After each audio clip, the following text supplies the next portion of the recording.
की मी रात्री उशिरा अर्ध्या तासाला फोन केला आणि त्यांना सांगितलं उद्या मुंबईला यायचं. त्यांनी विचारलं काय कसली मिटिंग काही नाही. म्हटलं उद्या हजर राहा, राजभवनवर जायचं आणि शपथ घ्यायची आणि मंत्रिपदाची जबाबदारी सांभाळली. त्यांच्याकडे खातं दिलं ग्रामीण विकासाचं. जयंत महाराजांना असाच फोन केला. त्यांच्याकडे खातं दिलं अर्थ खात्याची जबाबदारी. एक महाराष्ट्रात तरुणांचा संच महाराष्ट्राच्या सरकारमध्ये विधानसभेमध्ये आम्ही लोकांनी त्या काळामध्ये उभा केला.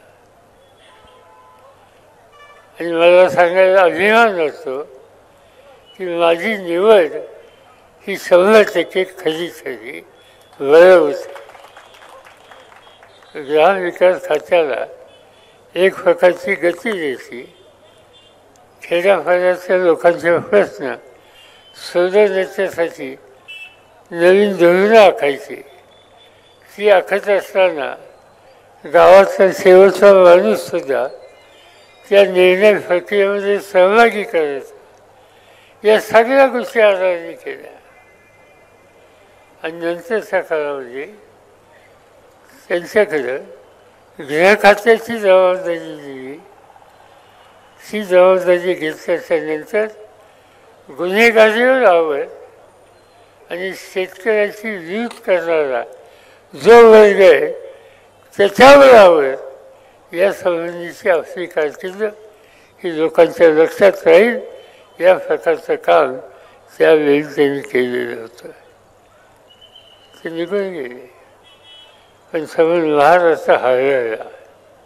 एक कर्तृत्वान स्वच्छचारित्याचा दृष्टी असलेला आणि ज्याच्या भवितव्यामध्ये महाराष्ट्राचं भवितव्य आम्ही पाहत होतो असा हा जीवाभावाचा सहकारी निघून गेला. याची अस्वस्थता होती. आनंद आहे की सोहनताईंनी आणि त्यानंतर अलीकडे मी बारकाईनं बघतोय रोहितनी ही कमतरता भरून काढण्याचा निर्धार केला आहे. तुम्हा सगळ्यांची साथ त्यांच्या पाठीशी कायम जावी ही आग्रहाची विनंती या ठिकाणी. तुम्ही काही चिंता करू नका. महाराष्ट्रातील सर्व बातम्यांचे विश्वासार्ह व्यासपीठ सकाळच्या सर्व सोशल मीडिया प्लॅटफॉर्मला लाईक, फॉलो आणि सबस्क्राईब करा. तसंच सर्व नोटिफिकेशनसाठी बेल आयकॉन प्रेस करायला विसरू नका.